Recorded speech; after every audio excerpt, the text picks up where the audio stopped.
Llegamos aquí al escrito de conclusiones, un escrito al que francamente nunca he entendido muy bien por qué, pero siempre y de forma muy injusta digamos que se le ha hecho a menos, ¿no? Es increíble contemplar cómo en la práctica hay una cantidad inmensa, tremenda, de escritos de conclusiones, digamos, famélicos, lánguidos, insustanciales, que campan con más pena que gloria por los autos de nuestros juzgados de lo contencioso administrativo, de juzgados y tribunales. De verdad, es increíble la cantidad de escritos de conclusiones que son tenidos a menos, ¿no? Como decía con anterioridad. Las conclusiones con la ley en la mano, con nuestra ley reguladora de la jurisdicción contenciosa administrativa, deben sintetizar los hechos, la prueba practicada y los fundamentos en que se apoyan las partes. Para mí, y siempre lo destaco tanto en mi práctica diaria, la gente con la que trabajo, como en webinars o formaciones de este corte que hacemos, las conclusiones es uno de los escritos que entraña mayor complejidad. Y entraña mayor complejidad porque al final exige una labor de aprovechamiento, de síntesis tremenda. Y digo esto porque al final no basta con reproducir. Las conclusiones no deben reproducir lo ya dicho en el escrito de demanda, lo ya dicho en el escrito de contestación. No basta tampoco que contengan una mera frase diciendo que nos remitimos cómodamente a lo ya expuesto en nuestros escritos de demanda o de contestación a esta. Las conclusiones tienen que ser esa síntesis magistral de hechos, prueba y fundamentos en que se apoyen nuestras pretensiones. Y como digo, no cabe hacerlo mediante una mera reproducción, un mero copia y pega del escrito de demanda o de contestación. Tampoco cabe hacerla volcando sin orden ni concierto hechos, prueba y fundamentos como títeres sin cabeza, o mediante, como digo, esa simple y cómoda frase de que nos remitimos a lo ya dicho en los escritos de demanda y de contestación. No, no y no. Es decir, las conclusiones, insisto, tienen que ser esa síntesis magistral de lo que ha ocurrido en autos, por decirlo de forma todavía más ilustrativa. Las conclusiones tienen que darle al juzgador esa foto finish, como dicen los anglosajones, esa foto final que inmortalice la controversia, que diga o que permita al juzgador tener esa imagen sobre los puntos clave de la controversia, sobre los puntos sobre los que se va a tener que mojar y sobre las cuestiones que tendrá que dirimir en sentencia. Y, por supuesto, de las razones que deben llevarle no solo a dirimir esos puntos, sino a hacerlo a nuestro favor.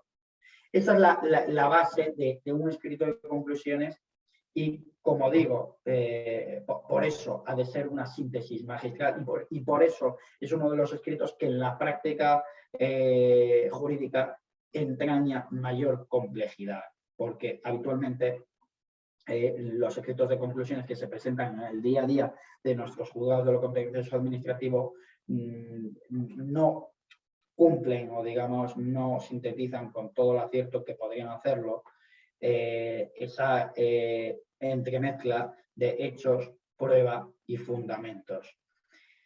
Visto lo anterior, llegamos ya al último de los hitos o la última de las cuestiones claves del día de hoy y llegamos con la sentencia, como digo, hito final del procedimiento en primera instancia.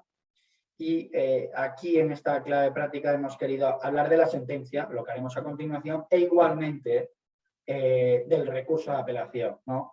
Una herramienta esencial que, como decía el título del programa previsto para el día de hoy, no debe desconocerse, ¿no? La sentencia no ofrece complejidad, es el acto que con carácter general pone fin al procedimiento. Es una declaración del juzgado de tribunal que conoce del asunto, a través del cual decide si las pretensiones que se le han entablado son o no conformes a derecho, si el recurso contencioso administrativo prospera o no prospera, si la actuación administrativa impugnada se ajusta o no se ajusta a derecho. A eso se reduce en última ratio la sentencia. Y la sentencia debe dictarse, como veíamos en el primer webinar, por un órgano jurisdiccional que tenga jurisdicción y competencia. Son dos cuestiones básicas. Y aquí una cuestión todavía más fundamental. La resolución, la sentencia que pone fin a este procedimiento contencioso administrativo debe estar, como no, motivada. Es decir, debe contener las razones que le han llevado a adoptar el fallo que contiene. Debe resolver todas las pretensiones entabladas. Extremo que se anuda con lo que en la práctica forense se denomina como principio de congruencia. La congruencia de la resolución, o mejor dicho, la falta de congruencia de resolución es un motivo más de apelación que puede tenerse en cuenta para, como veremos, entablar una apelación. Al final hemos de tener en cuenta, y hago aquí un pequeño paréntesis, de que existen distintos tipos de incongruencia.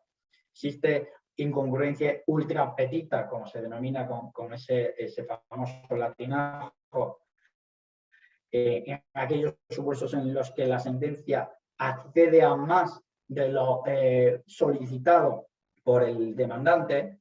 Tenemos la incongruencia extrapetita, donde la sentencia se pronuncia o accede a algo que sencillamente no se le ha planteado en contencioso administrativo. Y tenemos igualmente la incongruencia infrapetita, es decir, que se accede a menos, bastante menos de lo solicitado por el demandante. Estos son los tres tipos que con carácter general se distinguen en la práctica. Ahora bien, es verdad que en muchas ocasiones los supuestos de incongruencia plantean lo que se denominan como incongruencias mixtas, es decir, una mezcla de todas las tres modalidades reseñadas con anterioridad, de la ultrapetita, la extrapetita y la infrapetita. Ahora,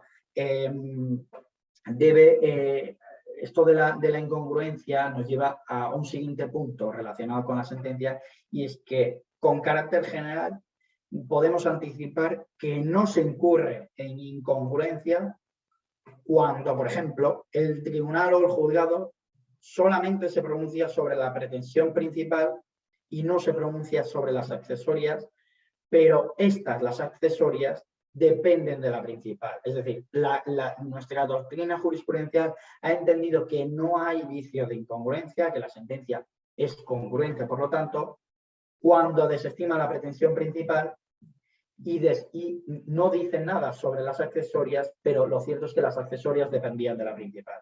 Ahí dicen nuestros juzgados y tribunales que no hay incongruencia de ningún tipo. Tampoco existe incongruencia según nuestra doctrina jurisprudencial, y con esto cierro este paréntesis sobre la congruencia de las sentencias en contencioso administrativo, cuando, digamos, no se formulaba una pretensión de forma expresa, pero sí estaba implícita y nada se dice sobre ella. Es decir, no hay incongruencia cuando se plantea una pretensión de forma implícita y la sentencia no resuelve sobre ella. Aunque bien es verdad que el cuerpo doctrinal mayoritario se inclina a determinar que no hay incongruencia, es cierto que hay otras resoluciones, un cuerpo minoritario, que sí viene a reconocer la existencia de cierta incongruencia. Insisto, al final, la congruencia o la incongruencia de una sentencia que pone fin a un procedimiento contencioso administrativo se valorará caso por caso conforme a la casuística que se plantee en cada procedimiento.